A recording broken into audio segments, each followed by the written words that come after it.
So hi and hello everyone, welcome to future vision study centre. இன்றைக்கி நம்ம shorts வீடியோவில் என்ன பார்க்க போகிறோம் அப்படின்னா, த ஏஜ் ஆஃப் வேர்ட்ஸ்வொர்த் அப்படி தான் பார்க்க போகிறோம்.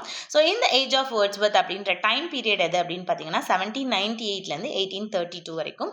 ஸோ இதை தான் என்னன்னு சொல்கிறாங்க அப்படின்னா பிகினிங் ஆஃப் ரொமான்டிக் மூவ்மெண்ட் அப்படின்னு நம்ம சொல்கிறோம். ஏன் அப்படின்னா 1798 தான் ஒரு இம்பார்ட்டண்ட்டான ஒரு poetry collection called lyrical ballad வந்து பப்ளிஷ் ஆகுது.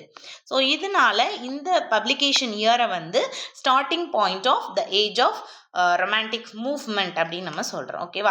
ஸோ இது வந்து இந்த ஒரு போயட்ரி கலெக்ஷன் வந்து யார் ரெண்டு பேர் சேர்ந்து எழுதுறாங்க அப்படின்னா சாமுவல் டைலர் கால்ரிட்ஜும் வில்லியம் வேர்ட்ஸ்வொர்த் ரெண்டு பேருமே சேர்ந்து கான்ட்ரிபியூட் பண்ணி தான் இந்த ஒரு போயட்ரி கலெக்ஷன் வந்து பப்ளிஷ் பண்ணுறாங்க.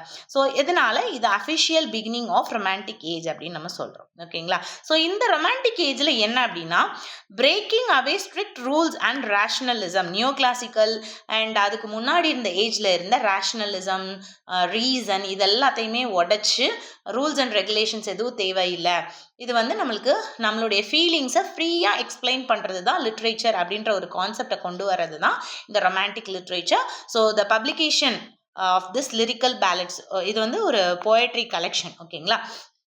ஸோ இதனுடைய பப்ளிகேஷன்லேருந்து இந்த ரொமான்டிக் மூவ்மெண்ட் அஃபிஷியலாக ஸ்டார்ட் ஆகுது அப்படின்னு நம்ம சொல்கிறோம். ஸோ வேர்ட்ஸ்வொர்த் அப்படின்னு எடுத்துக்கிட்டோம் அப்படின்னா அவருடைய மாஸ்டர் பீஸ், அவர் நிறைய குட் போயம்ஸ் எழுதியிருக்காரு. பட் அவருடைய மாஸ்டர் பீஸ் அப்படின்னா என்ன அப்படின்னு பார்த்தீங்க அப்படின்னா த ப்ரில்யூட் தான். ஸோ இதை வந்து ஒரு ஆட்டோபயோகிராஃபிக்கல் எலிமெண்ட் நிறைய இந்த ஒர்க்கில் இருக்குது அப்படின்னு கூட நம்ம சொல்லலாம். ஸோ அதனால கூட இது வந்து இவருடைய மாஸ்டர் பீஸாக கன்சிடர் பண்ணப்படுது. ஸோ இதை வந்து நம்ம என்ன பண்ணுறோம் அப்படின்னா த ப்ரில்யூடை வந்து வில்லியம் வேர்ட்ஸ்வொர்த்தோட மாஸ்டர் பீஸாக கன்சிடர் பண்ணுறோம். ஓகே.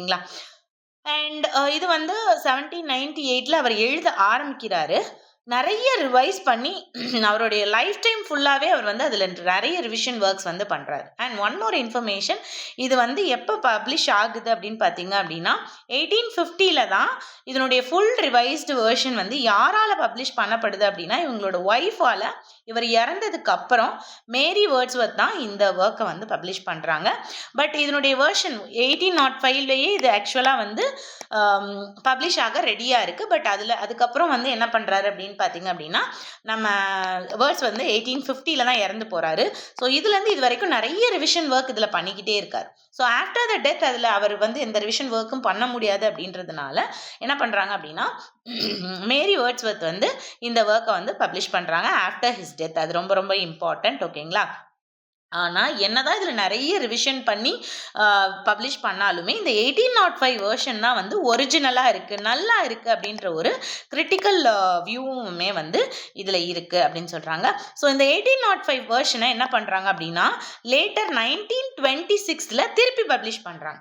ஸோ 1805 அது ரெடியாக இருக்குது. 1850 வேர்ட்ஸ்வொர்த் இறந்ததுக்கப்புறம் அவங்களோட ஒய்ஃப் வந்து பப்ளிஷ் பண்ணுறாங்க. ஆனால் அது வந்து ஒரிஜினலாக இல்லை, நிறைய ரிவைஸ்டு திங் இருக்குது அப்படின்னு சொல்கிறாங்க. ஸோ லேட்டர் 1926 இதனுடைய ஒரிஜினல் காப்பியான 1805 எழுதின அதே காப்பியை வந்து 1926 திருப்பி ரீபப்ளிஷ் பண்ணுறாங்க. ஸோ இதுதான் வந்து ப்ரெல்யூட் பற்றி ரொம்ப இம்பார்ட்டண்ட்டான விஷயம், எக்ஸாம் பாயிண்ட் ஆஃப் வியூவில் நம்ம தெரிஞ்சுக்க வேண்டியது. Okay, thank you.